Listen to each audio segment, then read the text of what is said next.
Hello friends, welcome success Netra. और आज जो है हमारा इकोनॉमिक्स का रहने वाला है लेक्चर नंबर 48। इसमें हम बात करेंगे फाइनेंशियल रेगुलेशन के बारे में। तो आज की जो लेक्चर है इसमें हम क्या क्या देखने वाले हैं। सबसे पहले हम देखेंगे जो फाइनेंशियल रेगुलेशंस होते हैं वो क्या क्या होते हैं, कि इसका मतलब क्या मतलब होता है फाइनेंशियल रेगुलेशन का। सेकंड हम देखेंगे जो फाइनेंशियल रेगुलेशंस है उनकी नीड क्या है गवर्नमेंट ऑफ इंडिया या फिर इंडिया का जो फाइनेंशियल सेक्टर है उसके अंदर इसकी फाइनेंशियल रेगुलेशन की नीड क्या है। फिर हम देखेंगे जो कि गवर्नमेंट की जो बॉडीज़ हैं फाइनेंशियल रेगुलेशन को लेकर, जैसे आपका हो गया आरबीआई, आपका हो गया आपका सेबी, आपका हो गया आपका आईआरडीआई, आपका हो गया आपका पेंशन फंड रेगुलेटरी अथॉरिटी वगैरह हो गया। तो इन सब चीज़ों के बारे में हम देखेंगे। देन हम इसके बारे में देखेंगे कि जो फाइनेंशियल सेक्टर है इंडिया का या फाइनेंशियल रेगुलेशन है उनको लेकर चैलेंजेस क्या है गवर्नमेंट ऑफ इंडिया के सामने। देन हम देखेंगे कि जो गवर्नमेंट ऑफ इंडिया है वो फाइनेंशियल रेगुलेशन को अच्छे तरीके से हो सके उनके लिए गवर्नमेंट ऑफ इंडिया की क्या क्या इनिशिएटिव है। एंड देन लास्ट में हम देखेंगे कि फाइनेंशियल रेगुलेशन को इंडिया के अंदर इम्प्रूव करने के लिए क्या क्या सजेशंस हमारे हो सकते हैं। तो आज के लेक्चर में हम ये सब चीज़ें डिस्कस करने वाले हैं। तो देन अगर आप हमें फॉलो करना चाहते हैं यूट्यूब, इंस्टाग्राम, ट्विटर या टेलीग्राम पर, हर जगह हमारा सेम हैंडल है @सक्सेस नेत्रा। और अगर आपकी कोई क्वेरी है या सजेशन है हमारे लेक्चर के रिगार्डिंग, देन आप हमें मेल भी कर सकते हैं successnetra@gmail.com पर। आपके जो सजेशंस हैं उनको कंसिडर किया जाएगा। तो चलिए शुरू करते हैं हमारा आज का लेक्चर। अगर हम बात करें फाइनेंशियल रेगुलेशन इन इंडिया के बारे में, सबसे पहले हम देख लेते हैं कि जो फाइनेंशियल रेगुलेशन है वो क्या होता है। Financial regulation is a form of regulation और supervision by financial institution to maintain the stability and integrity of financial system. अगर हम बात करें फाइनेंशियल रेगुलेशन की, तो जो इंडिया की इकोनॉमी है या किसी भी कंट्री की जो इकोनॉमी है उस इकोनॉमी के अंदर स्टेबिलिटी आने के लिए और जो हमारा फाइनेंशियल सिस्टम है वो इंटीग्रिटी से मिल के काम करे, उसको मैनेज करने के लिए जो सुपरविजन होता है या फिर जो रेगुलेशन होते हैं उसको हम बोलते हैं फाइनेंशियल रेगुलेशन। यानी कि किसी भी कंट्री की जो इकोनॉमी है या उस इकोनॉमी को जो चलाने वाले फाइनेंशियल इंस्टीट्यूशन है वो कैसे स्टेबल रहे और कैसे इंटीग्रिटी और मिलकर काम करें। तो उन सब के लिए जो गवर्नमेंट ऑफ इंडिया कोई रूल्स एंड गाइडलाइंस या कोई रेगुलेशन वो सब बनाती है तो उसको हम बोलते हैं फाइनेंशियल रेगुलेशन। और अगर हम फाइनेंशियल रेगुलेशन की मेन ऑब्जेक्टिव की बात करते हैं तो फाइनेंशियल रेगुलेशन का जो मेन ऑब्जेक्टिव है, तो किसी भी कंट्री की जो इकोनॉमी है उसकी जो मार्केट है उस मार्केट के अंदर में उनको कंपटीशन बना के रखना है कि जो एक फेयर कंपटीशन है वो मार्केट के अंदर में है और जितनी भी चीज़ें हैं वो फेयरनेस तरीके से वो आपकी चलती रहें। और जो इकोनॉमी के बेटरमेंट के लिए या फाइनेंशियल मैनेजमेंट के बेटरमेंट के लिए जो इंफ्रास्ट्रक्चर की रिक्वायरमेंट है, चाहे उसमें बैंक की बात करें या फिर आप किसी रेगुलेटरी अथॉरिटी की बात करें या फिर किसी गाइडलाइन की बात करें, तो उसकी जो भी रिक्वायरमेंट है तो समय समय पर गवर्नमेंट के द्वारा उसको इशू किया जाना। तो इसका मेन ऑब्जेक्टिव होता है आपका फाइनेंशियल रेगुलेशन का कि हमारी जो कंट्री है, हमारी जो कंट्री की जो इकोनॉमी है, जो फाइनेंस इंस्टीट्यूशन है वो स्टेबली और इंटीग्रिटी के साथ में काम करते रहें, हमारी मार्केट के अंदर एक फेयर कंपटीशन हो और हमारी जो कंट्री है उसमें एक जो फाइनेंशियल इंस्टीट्यूशन का इंफ्रास्ट्रक्चर है वो एक अच्छे तरीके से रहे ताकि किसी को भी कोई दिक्कत ना आए। तो अब हम बात कर, आई थिंक आपको क्लियर हो गया वो पिछले वाला लेक्चर जो टॉपिक था। एंड अब बात कर लेते हैं अगर आपकी फाइनेंशियल रेगुलेटरी बॉडीज हैं जो कंट्री के अंदर में उनका मेन ऑब्जेक्टिव क्या है। जैसे मैंने आपको पिछली स्लाइड में बताया कि एक जो कंट्री के अंदर जो फाइनेंशियल स्टेबिलिटी है उसको हमको मेंटेन करके रखना है और उसको कितना उसको हम प्रोटेक्ट कर सकते हैं स्टेबिलिटी को और कितना उसमें हम इम्प्रूवमेंट कर सकते हैं। तो उसको लेकर भी समय समय पर हमको जो चेक पॉइंट रखने हैं। अगर हम बात करें कंज्यूमर राइट की, अगर कोई भी कंज्यूमर है उसने बैंक के अंदर में अपना पैसा रख दिया है और किसी कारण से वो बैंक एक तरह से डूब जाता है, या कोई भी कंज्यूमर है उसने क्या किया है, उसने किसी भी कंपनी की पॉलिसी ली है, कोई इंश्योरेंस लिया है, तो किसी कारण से वो क्लेम उसको नहीं मिल पाता है, तो जो कंज्यूमर के राइट्स हैं उनका वायलेशन ना हो, तो कंज्यूमर के राइट को प्रोटेक्ट भी किया जा सके, तो ये भी एक फाइनेंशियल रेगुलेटरी जो बॉडीज होती हैं उनका मेन काम होता है। और एक जो आपकी पब्लिक है, चाहे पब्लिक की बात करें चाहे आप इन्वेस्टर की बात करें, तो अगर हमारी कंट्री के अंदर में कोई फाइनेंशियल रेगुलेटरी बॉडीज होगी, चाहे अगर हम बात करते हैं आरबीआई की, रिजर्व बैंक ऑफ इंडिया की, अगर हम बात करते हैं सेबी की, अगर हम बात करते हैं सिडबी की, अगर हम बात करते हैं इंश्योरेंस रेगुलेटरी अथॉरिटीज़ की यानी कि आईआरडीआई की हम बात करते हैं, तो इसमें क्या है, ये सब चीज़ें होने से हमारी जो इकोनॉमी के अंदर जो इन्वेस्टर है और जो पब्लिक है उसका कॉन्फिडेंस मार्केट के अंदर में बना रहता है, उसका कॉन्फिडेंस जो इंस्टीट्यूशंस हैं उनके अंदर में बना रहता है। क्योंकि अगर गवर्नमेंट या फिर अगर पब्लिक या फिर जो इन्वेस्टर है उनका जो है कॉन्फिडेंस मार्केट से या फिर हमारी जो इंस्टीट्यूशन है उनसे उठ गया तो कहीं ना कहीं हमारी कंट्री की जो इकोनॉमी है वो एक डाउनफॉल की तरफ चलने लगेगी। तो जो हमारी कंट्री की जो पब्लिक हैं और जो पब्लिक इन्वेस्टर्स हैं उनका कॉन्फिडेंस बना के रखना मार्केट के अंदर में, ये भी जो आपकी फाइनेंशियल रेगुलेटरी बॉडीज हैं उनका मेन ऑब्जेक्टिव होता है। और अगर कंट्री के अंदर में कोई भी फाइनेंशियल फ्रॉड हो रहे हैं या कोई भी फाइनेंशियल क्राइम्स हो रहे हैं, चाहे उसमें साइबर क्राइम्स हो रहे हैं, तो उन सब में भी हमको कमी लेके आनी है। तो ये सब जो मेन ऑब्जेक्टिव है जो कि फाइनेंशियल रेगुलेटरी अथॉरिटीज़ हैं, बॉडीज़ हैं, उनको बनाने के ये मेन ऑब्जेक्टिव होते हैं। अब हम बात कर लेते हैं कि जो इंडिया के अंदर में जो फाइनेंशियल रेगुलेटरी बॉडीज है वो कौन कौन सी है। सबसे पहले हम बात करते हैं सेबी की, यानी कि security and exchange board of India. जो आपकी सेबी है इसका मेन फंक्शन कब कहाँ करती है। जब हम सेबी की बात करते हैं तो कहीं ना कहीं हमारी जो बात हो रही होती है वो आपकी स्टॉक मार्केट को लेकर बात हो रही होती है। तो जो आपकी स्टॉक मार्केट है उससे रिलेटेड कोई भी लॉ बनाना है, वो कैसे फंक्शन करेगी या कुछ लॉ के अंदर चेंज करना है, तो उस सब को लेकर जब बात आती है तो बात आती है आपकी सेबी की। इसको इस्टेब्लिश किया गया था 1992 के अंदर में। इसका काम क्या है, वही है स्टॉक मार्केट को लेकर जो भी कोई रोल है, कोई रूल्स है उसकी फंक्शनिंग से रिलेटेड उसको क्रिएट करना है, उसको नया बनाना है, उसके अंदर में कोई एग्जिस्टिंग लॉ है उसके अंदर कुछ लूप होल्स है उसको इम्प्रूव करना है। तो उसमें जो सेबी है सेबी रोल प्ले करती है। इसी के साथ में अगर कोई भी मार्केट के अंदर कोई भी माल प्रैक्टिस हो रही है तो उसको रिलेटेड कोई भी केस की हियरिंग करनी है, कोई भी जजमेंट देना है किसी भी कंपनी को लेके, देन वहाँ पे भी आपका जो सेबी का रोल आ जाता है। जो फाइनेंशियल स्टेटमेंट्स है किसी भी कंपनी की या कोई भी आपकी एक्सचेंजेज हैं, यानी कि जहाँ पे स्टॉक मार्केट को लेकर कुछ एक्सचेंजेज होती हैं, तो उन एक्सचेंजेज की जो भी फाइनेंशियल स्टेटमेंट है उनके जो रिकॉर्ड है उनको एक्सेस करना, उनको इन्वेस्टिगेट करना कि वो अच्छी तरीके से एक फेयर वे में काम कर रहे हैं और वहाँ पर कोई दिक्कत तो नहीं है, वो सब भी आपका सेबी के अंडर में आता है। अगर एक्सचेंज के ऊपर किसी भी कंपनी को लिस्ट करना है, अगर कोई भी कंपनी है वो स्टॉक मार्केट में अपने आप को लिस्ट करना चाहती है या वो कुछ गलत काम कर रही है, कोई माल प्रैक्टिस कर रही है, कोई एबनॉर्मल एक्टिविटी हमको उसको देखने को मिलती है, तो उस कंपनी को अगर डिलिस्ट करना है तो ये भी डिसीजन आपका कंप्लीटली सेबी के ऊपर डिपेंड करता है। अगर सेम चीज़ यहाँ पे हो गई, जो आपकी स्टॉक मार्केट के अंदर में जो लोग इन्वॉल्व हैं, जो इंडिविजुअल इन्वॉल्व है, अगर किसी को माल प्रैक्टिस के अंदर में जो इन्वॉल्व है तो उनके ऊपर कोई भी डिसिप्लिनरी एक्शन लेना है तो वहाँ पे भी आपका जो है सेबी का रोल यहाँ पे आ जाता है। और आपका जो इंटरमीडिएटरी है या मिडलमैन आप बोल सकते हैं, जैसे ब्रोकर वगैरह होते हैं, तो उनको कैसे रेगुलेट करना है, किस हद तक वो इन्वॉल्व हो सकते हैं इन सब चीज़ों के अंदर में, तो उसका भी जो रेगुलेशन का वो जो मेन जिम्मेदारी आती है वो आपका आता है सेबी के अंडर में। आई थिंक आपको जो सेबी है वो क्लियर हो गया होगा। इसी के साथ में सेम यहाँ पे मैंने आपके लिए हिंदी में भी टाइप कर दिया है। अब बात कर लेते हैं हम रिजर्व बैंक ऑफ इंडिया यानी कि आरबीआई। अगर हम आरबीआई की बात करते हैं तो आरबीआई जो है वो कंट्री का सेंट्रल बैंक है, यानी कि सेंट्रल बैंक जो ऑफ इंडिया है वो है आपका रिजर्व बैंक ऑफ इंडिया। इसको जो इस्टेब्लिश किया गया था वो आरबीआई एक्ट 1935 के अंडर में इसको इस्टेब्लिश किया गया था। और इसका जो मेन काम है वो क्या है कि आपकी जो कंट्री है, कंट्री के अंदर में जो आपकी करेंसी है या क्रेडिट है उसके अंदर स्टेबिलिटी बनी रहे और जो क्रेडिट है उसका जो फ्लो बना रहे, यानी कि पैसे की कमी मार्केट के अंदर में ना हो। पैसे का एक मतलब अगर मार्केट के अंदर में पैसा अधिक हो रहा है तो उसको कैसे कम करना है, और अगर मार्केट के अंदर में पैसे की कमी हो रही है तो उसको कैसे मैनेज करना है। तो ये सब चीज़ें मार्केट के अंदर आपको कैसे स्टेबिलिटी रखनी है इंडिया की इकोनॉमी के अंदर, तो वो पूरा का पूरा आपका जाता है आरबीआई के ऊपर में। अगर कोई भी नया बैंक या उसकी कोई ब्रांचेज खोलनी है तो उसको अगर लाइसेंस देने की बात में आती है देन भी आपका जो आरबीआई का रोल है वो आ जाता है यहाँ पे।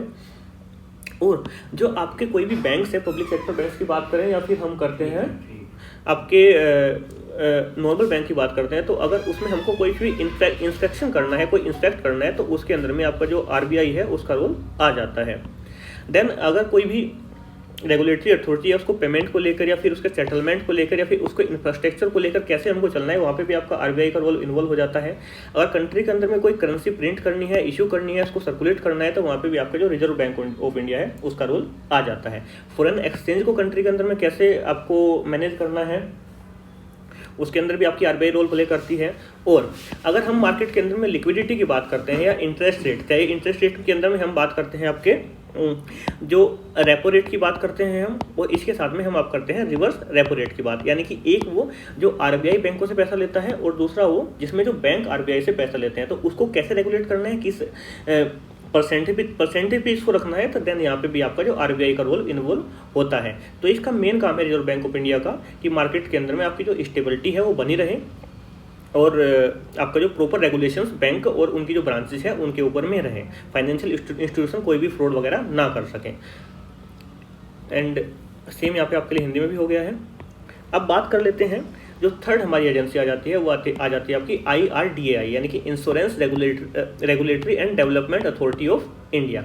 अगर हम इसकी बात करते हैं, IRDAI एक इंडिपेंडेंट बॉडी है और इसको जो सेटअप किया गया था वो IRDA एक्ट 1999 के अंडर में इसको जो है सेटअप किया गया था। अगर हम 2020 के रिकॉर्ड की बात करें तो इंडिया के अंदर में लगभग 31 जनरल इंश्योरेंस कंपनीज हैं और इसी के साथ में आपकी 24 लाइफ इंश्योरेंस कंपनीज इंडिया के अंदर में ऑपरेट कर रही है एज ऑन 2020। जब भी आप कभी भी इस लेक्चर को देख रहे हैं, देन अगर आप 2021, 22, 23 में देख रहे हैं तो उसी के अकॉर्डिंग आप इस डाटा को अपडेट कर लीजिएगा कि कम हुई है या ज़्यादा हुई है, उसी के अकॉर्डिंग आप इस डाटा को मैच कर सकते हैं। जो मुझे मिला वो 2020 का डाटा था तो मैंने प्रोवाइड किया है आपको, ताकि आपको एक आइडिया रहे।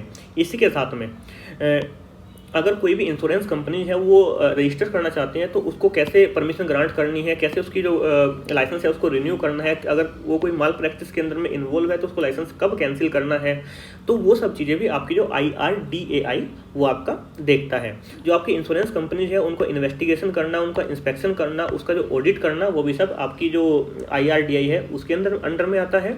और सबसे मेन चीज़ है इसका कि जो आपके पॉलिसी होल्डर है, यानी कि जो कस्टमर्स हैं, उनके जो राइट्स हैं, उनके जो कंज्यूमर राइट्स हैं, उनके जो इंटरेस्ट है उनको प्रोटेक्ट किया जाए और उनके साथ में एक फेयर ट्रीटमेंट हो, यानी कि उनके साथ में कोई भी फ्रॉड ना हो। तो ये मेन आपका रोल प्ले करती है आपका IRDAI, यानी कि insurance regulatory and development authority of India. Same यहाँ पे आपके लिए हिंदी में हो गया है। अब बात करते हैं नेक्स्ट, हमारी जो फाइनेंशियल रेगुलेटरी बॉडी है वो है आपका PFRDA, यानी कि pension fund regulatory and development authority. इसकी हम बात करते हैं, यानी कि PFRDA की हम बात करते हैं, यानी कि जो पेंशन को रेगुलेट करते हैं उस अथॉरिटी की बात करें तो इसको जो इस्टेब्लिश किया गया था वो PFRDA एक्ट 2030 के अंदर में उसको इस्टेब्लिश किया गया था और ये एक स्टेटूटरी बॉडी है। अगर हम स्टेटूटरी बॉडी की बात करते हैं, ये ऐसी बॉडी होती है, देखिए दो तरह की बॉडी होती है, एक आपकी होती है कॉन्स्टिट्यूशनल बॉडी, एक आपका होता है स्टेटूटरी बॉडी, यानी कि एक आपकी संवैधानिक बॉडी और एक आपकी असंवैधानिक बॉडी। संवैधानिक बॉडी वे होती है जिसको पार्लियामेंट के अंदर में प्रॉपर एक लॉ पास करके उसको बनाया जाता है, और अगर आप स्टेटूटरी बॉडी की बात करते हैं तो उनको प्रॉपर एक ऑर्डिनेंस के थ्रू अगर बात करें तो उसको हम बना सकते हैं। तो एक स्टेटूटरी बॉडी है, ये भी आपसे एक पूछ लिया जाता है एग्जाम के अंदर में कि जो आपकी संवैधानिक संस्थाएं हैं या फिर आपकी असंवैधानिक संस्थाएं हैं उनके अंदर में क्या अंतर है। तो अगर हम स्टेटूटरी बॉडी की बात करते हैं तो इसके अंदर में क्या है कि ऐसी बॉडी जो गवर्नमेंट ऑफ इंडिया के अंदर में किसी लॉ को इनेक्ट करके बनाई गई है। तो एक PFRDA एक ऐसी बॉडी है, इसको PFRDA एक्ट 2030 के अंडर में बनाया गया था। और अगर हम इनिशियल की बात करें, यानी कि जब इसको बनाया गया तो ये जो कवर करती थी ये सिर्फ गवर्नमेंट एम्प्लॉय को कवर करती थी, लेकिन बाद में इसको एक्सटेंड कर दिया गया, इंडिया की कंट्री के अंदर हमारे जितने भी सिटीजन्स हैं उनको भी ये कवर करेगी। और इसी के साथ साथ में यानी कि जो आपकी नॉन रेजिडेंस इंडियन है, यानी कि जो NRI है, उनके ऊपर भी इसका एक मेन रोल होगा कि वहाँ पे भी इसका जो कवर अप है ये करेगी। इसका जो मेन फंक्शन है वो है जो आपके ओल्ड एज पीपल हैं तो उनकी जो पेंशंस हैं तो पेंशन के थ्रू उनको जो इनकम सिक्योरिटी है वो प्रोवाइड कराना, यानी कि ओल्ड एज पीपल है उनकी जो पेंशन है उनको रेगुलेट करना, डेवलप करना, मतलब एक जो ओल्ड एज पीपल है उनको जो एक इनकम सिक्योरिटी है उनके मतलब ओल्ड एज में वो प्रोवाइड कराना, इसका जो PFRDA है इसका मेन काम होता है। सेम चीज़ है इसके साथ में IRDAI की तरह ही इसमें क्या है कि जो हमारे सब्सक्राइबर है, यानी कि जो कंज्यूमर है, जो कस्टमर्स हैं, उनके जो राइट्स हैं, उनके जो इंटरेस्ट है उनको प्रोटेक्ट करके हमको रखना है। और अगर हम बात करते हैं जो आजकल बहुत ज़्यादा न्यूज़ में रहता है NPS, यानी कि इसको आप न्यू पेंशन स्कीम भी बोलते हैं बहुत सारे लोग, और इसको नेशनल पेंशन स्कीम्स भी बोलते हैं। तो ये भी आपको जो मैनेज किया जाता है वो आपका PFRDAI के थ्रू ही मैनेज किया जाता है। अगर सेम चीज़ है, कोई भी इंटरमीडिएटरीज हैं या कोई भी मिडल मैन है या पार्टिसिपेंट हैं, वो कोई माल प्रैक्टिस कर रहे हैं तो उसमें कोई भी इंक्वायरी होनी है या कोई भी इन्वेस्टिगेशन होता है, देन वो आपका PFRDA इसके अंदर में रोल में आ जाता है। और इसी के साथ में इसका एक मेन काम होता है कि जो पब्लिक अवेयरनेस है उनको आपको इंक्रीज करना है। जो मिडलमैन है जो पॉलिसी वगैरह प्रोवाइड करते हैं उनकी ट्रेनिंग कैसे करनी है वो सब इनको करना है। और आपकी जो रिटायरमेंट प्लान हो गए, सेविंग प्लान हो गए, उसके बारे में पब्लिक को अवेयर करना। तो यहाँ पे भी आपका PFRDA का रोल आ जाता है। इसके साथ में अगर कोई आपका मिडलमैन है, इंटरमीडिएटरीज है या सब्सक्राइबर है, कस्टमर्स है, उनके बीच में कोई डिस्प्यूट है तो उसका सेटलमेंट करने के अंदर में भी जो आपका जो रोल है वो आपका PFRDA के अंदर में आता है। और जो आपके पेंशन फंड है उनकी जो इन्वेस्टमेंट है वो कहाँ पे की जाएगी तो उसके लिए समय समय पर जो गाइडलाइन इशू करने का काम है वो भी आपका PFRDA करता है। यानी pension fund regulatory and develop authority ही उसका लिए समय समय पर जो आपकी गाइडलाइंस है वो आपकी इशू करती है। सेम यहाँ पे आपके लिए हिंदी में टाइप हो गया है। अब बात कर लेते हैं नेक्स्ट, ये आ जाता है आपका AMFI यानी कि association of mutual funds in India. इसको जो सेटअप किया गया था वो किया गया था 1995 के अंडर में। इसको 1995 में इसको सेटअप किया गया था। और एक ये नॉन प्रॉफिट ऑर्गेनाइजेशन है, यानी कि जो ये बॉडी है एक सेल्फ रेगुलेटरी बॉडी है। यानी कि सेल्फ रेगुलेटरी बॉडी से मतलब क्या है कि इस पर गवर्नमेंट का कोई भी मतलब ऐसा कंट्रोल नहीं है। ये एक मतलब अपने आप में खुद के रेगुलेशन बनाती है और खुद ही इसको रेगुलेट करती है, यानी सेल्फ रेगुलेटरी बॉडीज है AMFI। और जो आपकी जो म्यूचुअल फंड इंडस्ट्री है उसको कैसे डेवलप किया जा सकता है, कैसे उसको बेटर किया जा सकता है, तो उसके डेवलपमेंट के लिए जो आपकी म्यूचुअल फंड इंडस्ट्री है वो काम करती है। और इसका जो मेन काम है वो है आपका कि जो म्यूचुअल फंड है वो पब्लिक के लिए ट्रांसपेरेंट बनाना और मोर एक्सेसिबल, यानी कि अधिक लोगों तक उसकी जो है वो पहुँच हो। तो यहाँ पे आपकी जो AMFI आ जाती है उसका रोल आ जाता है। आपकी जो म्यूचुअल फंड इंडस्ट्री है वो स्मूथली फंक्शन करते रहे, देन वो भी इसका एक मेन रोल है। और इसी के साथ में जो म्यूचुअल फंड्स हैं वो जो इन्वेस्टर्स हैं, इन्वेस्टर के मन में जो म्यूचुअल फंड को लेकर कोई भी डाउट है या कोई भी दिक्कत है, उनको अवेयरनेस की कमी है, तो उनको एक प्रॉपर अवेयरनेस प्रोवाइड कराना वो भी आपका एसोसिएशन ऑफ म्यूचुअल फंड का एक काम है। इसी के साथ में सेम यहाँ पे आपके लिए हिंदी में भी टाइप हो गया है। अब बात करते हैं ये जो मेन रेगुलेटरी अथॉरिटीज़ थी उसके बारे में मैंने आपको बता दिया। इसके साथ में बहुत सारी रेगुलेटरी अथॉरिटीज़ हैं। अगर सबके बारे में आपको बताऊंगा तो देन लेक्चर बहुत लंबा हो जाएगा, तो मैं आपको इन ब्रीफ बता देता हूं। अगर कभी जो रेगुलेटरी बॉडीज है आगे आएगी तो इन डिटेल में इनके बारे में अलग अलग डिस्कस कर दूंगा। आपकी एक होगी नाबार्ड यानी कि national bank for rural and agriculture development, then होगी आपका SIDBI small industry development bank of India, then आपका हो गया आपका NHB यानी कि नेशनल हाउसिंग बोर्ड। इसी के साथ में आपका हो जाता है SFC स्टेट फाइनेंस कॉर्पोरेशन। इसके साथ में आपका हो जाता है आपका ministry of finance, public sector banks, forward market commission, national stock exchange, Bombay stock exchange. और ऐसी बहुत सारी आपकी रेगुलेटरी बॉडी इंडिया के अंदर में वर्क करती है, जिससे क्या है कि मार्केट के अंदर में जो पब्लिक है उसका कॉन्फिडेंस बना रहता है। सेम यहाँ पे आपके लिए हिंदी में टाइप हो गया है, जिसकी मुझे नहीं लगता है कोई रिक्वायरमेंट थी, देन मैंने कर दिया है। लेकिन इसी के साथ में बात करते हैं अगर इंडिया के अंदर में जो फाइनेंशियल रेगुलेशन है उसको लेकर जो चैलेंजेस है वो क्या है। सबसे पहली बात आ जाती है जो हमारे पब्लिक सेक्टर बैंक है। जैसे अगर हम बात करते हैं स्टेट बैंक ऑफ इंडिया की, पंजाब नेशनल बैंक, यानी कि जो पब्लिक सेक्टर बैंक है उसके ऊपर जो गवर्नमेंट है उसकी डिपेंडेंस बहुत ज़्यादा है। क्योंकि मान चलिए कि अगर कभी भी क्या होता है कोई भी बैंकिंग फ्रॉड होता है, कोई मतलब अगर प्राइवेट सेक्टर बैंक है वो मतलब उसके ऊपर जो उसके में जो पैसा है वो पब्लिक को मना कर देता है कि भाई मैं मतलब आपकी जो पेमेंट मेरे पास में है उसको रिपेयर नहीं कर पाऊंगा, उसके अंदर खुद मतलब एक जो पब्लिक सेक्टर बैंक है वो डूबने के कगार पे आ जाता है। Then government of India role में आती है और वो कोशिश करती है कि जो हमारे पब्लिक सेक्टर बैंक है वो उसको खरीद ले। तो यानी कि जो पब्लिक सेक्टर बैंक है उनके ऊपर गवर्नमेंट की हाई डिपेंडेंस है। एक तो ये मेन चैलेंज आ जाता है। देन है कि जो कि फाइनेंशियल इंस्टीट्यूशन है वो अलग अलग तरीके से काम कर रहे हैं मिलके, मतलब उनके अंदर में एक कोऑर्डिनेशन की जब बात आती है तो कहीं ना कहीं हमको लैक ऑफ कोऑर्डिनेशन देखने को मिलता है। इसी के साथ में आपका जो फाइनेंशियल और IT रिलेटेड जो रोल्स हैं उनके अंदर भी हमारे जो एम्प्लॉयज हैं उनके अंदर में हमको जो टैलेंट की कहीं ना कमी देखने को मिलती है, यानी कि lack of qualified talent to fill new IT and financial related roles. इसके साथ में हम बात करते हैं साइबर क्राइम्स। साइबर क्राइम भी जैसे जैसे हमारा फाइनेंशियल सेक्टर इन्वॉल्व हो रहा है, फाइनेंस सेक्टर हमारा इवॉल्व हो रहा है, पब्लिक अवेयरनेस हो रहा है, डिजिटल इंडिया की तरफ इंडिया बढ़ रहा है, तो उसी के साथ साथ में हमारी जो साइबर क्राइम है उसमें भी एक अच्छा खासा हमको बूस्ट देखने को मिलता है। हमारे साइबर क्राइम भी बढ़ रहे हैं, तो इनको भी कहीं ना कहीं कंट्रोल करने की रिक्वायरमेंट है। इसी के साथ साथ जैसे जैसे हमारे जो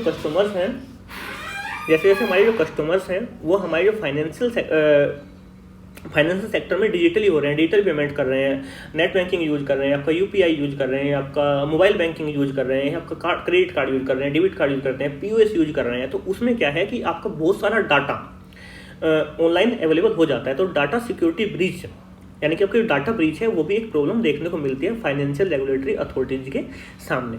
इसी के साथ में आपके जो डिजिटल करेंसी, अगर हम बात करते हैं क्रिप्टो करेंसी जो आजकल बहुत ज़्यादा न्यूज़ में रहती है, तो उसके ऊपर एक प्रॉपर रेगुलेटरी अथॉरिटीज़ नहीं है। इसके थ्रू क्या होता है कि आपका टेरर फंडिंग आपका हो जाता है, ब्लैक मनी आपका कंट्री के अंदर में आ जाता है। तो ये सब चीज़ें भी आपकी जो क्रिप्टो करेंसी यानी कि डिजिटल करेंसीज है उनके ऊपर प्रॉपर रेगुलेशन ना होने के कारण भी जो फाइनेंशियल रेगुलेटरी बॉडीज है उनके सामने चैलेंजेस देखने को मिलते हैं। आई थिंक आपको क्लियर हो गया होगा कि अगर आपसे पूछ लीजिए कि जो फाइनेंशियल रेगुलेशन इन इंडिया है उनके सामने चैलेंजेस क्या है, तो आप एक ब्रीफ आइडिया आपको होगा कि आप क्या क्या लिख सकते हैं। सेम यहाँ पे आपके लिए हिंदी में भी टाइप हो गया है। अब बात कर लेते हैं कि जो गवर्नमेंट के इनिशिएटिव हैं, जो फाइनेंशियल रेगुलेशन है उनको बेटरमेंट के लिए जो गवर्नमेंट के क्या क्या इनिशिएटिव है। अगर हम बात करते हैं 1919 के अंडर में, तो जो आरबीआई के फॉर्मर गवर्नर थे एम नरसिम्हन की अध्यक्षता में एक कमेटी का गठन किया गया था कि जो हमारे फाइनेंशियल सिस्टम है उसके अंदर में क्या क्या दिक्कत है उस सबको देखने के लिए और इनके सजेशंस लेने के लिए 1991 में नरसिम्हन कमेटी का गठन किया गया। इसी के साथ में जो गवर्नमेंट ऑफ इंडिया उसने जनधन योजना चलाई, यानी कि जो आपकी जो बैंकिंग सेक्टर है वो एक आम पब्लिक तक भी पहुंचा जाए। आधार पेमेंट सिस्टम उन्होंने इंट्रोड्यूस किया। इसी साथ में जो यूपीआई है वो इंट्रोड्यूस किया कि जो इंडिया की जो इकोनॉमी है उसको कैशलेस बनाया जा सके। इसी के साथ में जो फाइनेंशियल और डिजिटल लिटरेसी है उसको इंक्रीज करने पे फोकस गवर्नमेंट ऑफ इंडिया का है। इसके साथ में जो आपके मुद्रा योजना, प्रधानमंत्री मुद्रा योजना गवर्नमेंट ऑफ इंडिया के द्वारा चलाई गई, जिसमें आपके जो छोटे तबके के लोग हैं उनको एक प्रॉपर लोन की फैसिलिटी अवेलेबल कराया जा सके। इसके अंदर में हमें 3 प्रकार के लोन देते थे। एक आपका जाता है शिशु, एक आ जाता है आपका तरुण, और एक और था शायद मैं भूल गया उसका, सॉरी, याद आएगा तो मैं आपको बता दूंगा। 3 प्रकार के इसके लोन दिए जाते थे इसके अंदर में, मुद्रा योजना के अंदर में। इसके साथ में हम बात कर लेते हैं national strategy for financial inclusion, यानी कि आपका जो NFSI है 2019 से 24 के अंदर में लॉन्च किया गया। और इसको लॉन्च किया गया था आपका रिजर्व बैंक ऑफ इंडिया यानी कि RBI के द्वारा में। और इसका जो मेन वर्क था कि जो इंडिया की जो इकोनॉमी है, जो मेनली बात करते हैं Tier 2 से Tier 4 सिटीज़ हैं, उनके अंदर में हम कैशलेस सोसाइटी को कैसे बूस्टअप करें, उसके लिए जो इंफ्रास्ट्रक्चर की रिक्वायरमेंट है तो उसको देखने के लिए उसमें क्या क्या हम कर सकते हैं। तो national strategy for financial inclusion launch किया गया RBI के द्वारा, यानी कि जिससे कि हम Tier 2 से Tier 4 सिटीज़ के अंदर में भी आपकी जो कैशलेस सोसाइटी है उसको बढ़ावा दे सकें। देन यहाँ पे सेम आपके लिए हिंदी में भी टाइप हो गया है। इसी के साथ में हम बात कर लेते हैं जो आपका फाइनेंशियल इंक्लूजन है, फाइनेंशियल इंस्टीट्यूशन है, उसके रेगुलेशन को बेटरमेंट के लिए हमारे क्या सजेशन हो सकते हैं। सबसे पहली बात क्या है कि जो ऑपरेशनल एंड फंक्शनल ऑटोनॉमी हमको जो फाइनेंशियल इंस्टीट्यूशन है उनको देनी होगी, यानी कि वो अपने तरीके से बात करें, उनके ऊपर कोई भी पॉलिटिकल इंटरफेरेंस उनके अंदर में ना हो, ना कोई पॉलिटिकल प्रेशर उनके ऊपर हो जब वो कोई भी डिसीजन ले रही हो। इसके साथ में जो आपकी न्यू टेक्नोलॉजी है, कैसे जो अदर कंट्रीज है उनके अंदर में डिजिटल इकोनॉमी को बढ़ावा दिया गया है, कैसे वो जो टेरर फंडिंग है, फॉरेन फंडिंग है, तो उससे वो डेवलप करते हैं। तो उसको टैकल करने के लिए हम जो इंटरनेशनल लेवल है उस पर अपना कोऑपरेशन बढ़ाएं और जो नई टेक्नोलॉजी है चाहे वो सिक्योर डाटा ब्रीच को लेकर हो उन सबको हम एडॉप्ट करें। ये आपका एक सजेशन हो सकता है। देन क्या है कि हमारा जो बैंकिंग सिस्टम है उसकी जो फाउंडेशन है उसको हमको स्ट्रॉन्ग करने की रिक्वायरमेंट है। इससे क्या हुआ कि जो हमारे बैंक समय समय पर डूब जाते हैं, जिससे जो पब्लिक का कॉन्फिडेंस है बैंकिंग सेक्टर में वो कहीं ना कहीं डगमगाता हुआ नजर आता है, तो वो ना हो। यानी कि हमारी जो बैंकिंग सिस्टम है उसकी फाउंडेशन को भी हमको स्ट्रेंथन करने की रिक्वायरमेंट है। इसी के साथ साथ में हमको पब्लिक अवेयरनेस भी बढ़ानी होगी फाइनेंशियल और डिजिटल लिटरेसी को लेके। और इसी के साथ में हमारे जो रिमोट लोकेशन है, यानी कि जो दूर दराज के एरिया है, छोटे छोटे गांव है, उनके अंदर भी हमको जो फाइनेंशियल इंफ्रास्ट्रक्चर है उसको बिल्डअप करना होगा। यानी कि हम गाँव के हम अपने देश के हर एक तबके तक जो आपकी फाइनेंशियल इंस्टीट्यूशन है उनको पहुंचा सकें, यानी कि हर एक लोग तक हम गांव तक बैंक पहुंचा सकें। चाहे हम उसको थ्रू करें, पोस्ट पेमेंट बैंक के थ्रू करें, यानी कि जो पोस्ट ऑफिस होता है उनके थ्रू में हम पोस्ट पेमेंट बैंक लेके आ रहे हैं, तो हम कैसे भी इसमें कर सकते हैं। तो ये कुछ आपके सजेशंस हो सकते हैं। सेम यहाँ पे आपके लिए हिंदी में भी टाइप हो गया है। एंड देन आज के लिए इतना ही। Thanks for watching and if like keep supporting and give your feedbacks in comment box please. और अगर आप इस लेक्चर की PDF चाहिए देन आप ले सकते हैं हमारे टेलीग्राम चैनल पर। हमारे टेलीग्राम चैनल का हैंडल है @सक्सेसनेत्रा। और इसी के साथ में इस लेक्चर की जो PDF है उसका ड्राइव का लिंक भी आपको डिस्क्रिप्शन बॉक्स में मिल जाएगा। तो आज के लिए इतना ही, मिलते हैं बहुत जल्द।